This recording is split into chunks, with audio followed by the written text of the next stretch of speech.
I don't mean in an ethical or moral sense, like, is it morally correct to believe in God? I mean, as a cynic, if you experience evidence of a higher power firsthand, call it a miracle or whatever you want, should you reevaluate your belief in God? What's a God to a non-believer who don't believe in anything?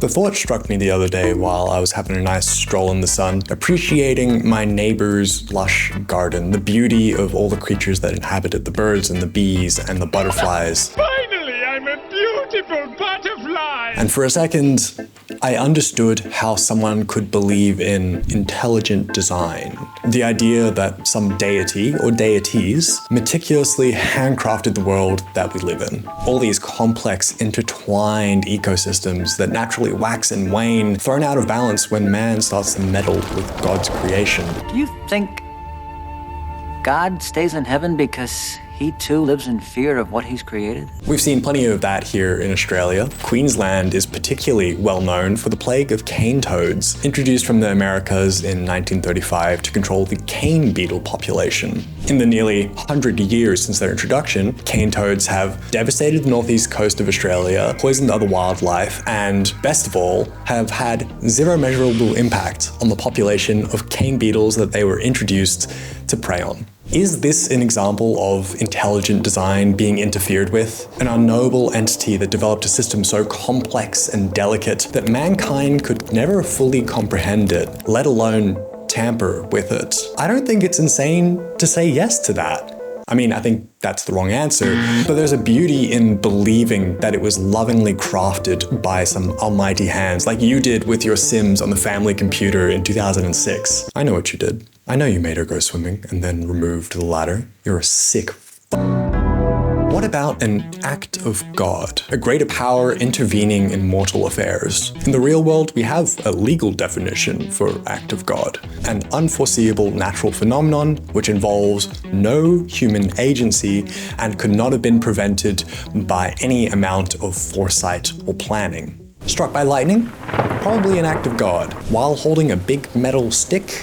Probably not. Forest fires in the middle of winter? Probably an act of God. Forest fires during fire season? Probably not. What degree of unforeseeable phenomenon would you have to experience to stop and reevaluate the existence of a higher power? Especially in the current world where we can currently see the very direct repercussions of mankind's actions shaping nature's behavior. At what point does a forest fire in the middle of winter turn from an act of God into an act of man? I think we've crossed that threshold already. I'm not going to say God is dead, but he's not the one controlling the thermostat anymore.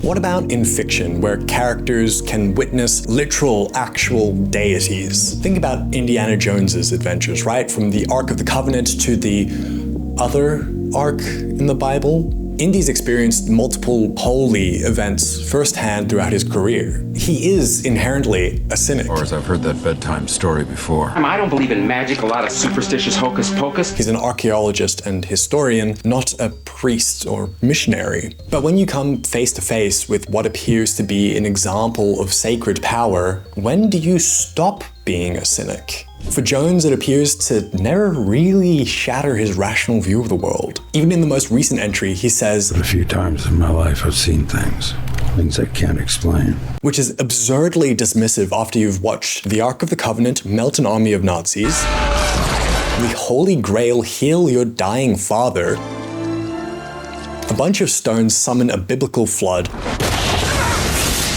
and also fucking aliens. I don't know about you, but I'm pretty sure I would never look at the world the same way after experiencing just one of those events. And yet, after multiple, Jones remains a cynic.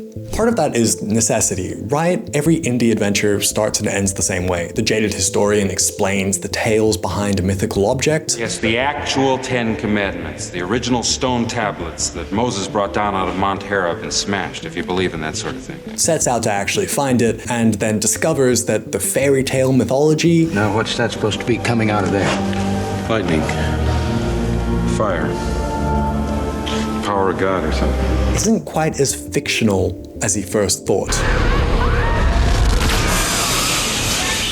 It's the format of the franchise. Of course, Indy always comes back to square one to start the next adventure as the familiar, cynical archaeologist that we all know and love. Fissures in time? Baz, you can't prove that! Not yet! Proving it is what makes it science! But to look at it from a different angle, what if that worldview is hardwired into you? No matter what you see, your brain holds onto your sanity by going, huh, that was weird. Moving on, that's something that Lovecraft's work has always challenged. Across many of his stories, men bear witness to incomprehensible, otherworldly beings. And in doing so, their sanity is fractured forever. How could something so far removed from your understanding of the world exist right in front of you? Would witnessing a true act of God actually just shatter your mind entirely? Regardless of if it takes the form of a violent, glowy light like it does with the Ark of the Covenant, or that of an incomprehensible eldritch being, would it destroy the lens that you've always viewed the world through? I don't think it's insane to say yes. If I were face to face with a real biblical angel, I'm pretty sure my mind would melt on the spot. And that's more or less what happens to an unwitting Curtis Waitley when he first witnesses the Dunwich horror. Curtis was past all coherence, and even isolated replies were almost too much for him. Beer in a barn, all made of squirming ropes, whole thing sort of shaped like a hen's egg, bigger than anything, with dozens of legs like hogsheads that have shut up when they step. Nothing solid about it. All like jelly and made of separate wriggling ropes pushed close together. Great bulging eyes all over it. 10 or 20 mouths or trunks all sticking about all along the sides. Bigger stovepipes and all a tossing and opening and shutting. All gray with kind of blue or purple rings. And God in heaven, that half face on top. This final memory, whatever it was, proved too much for poor Curtis, and he collapsed completely before he could say more.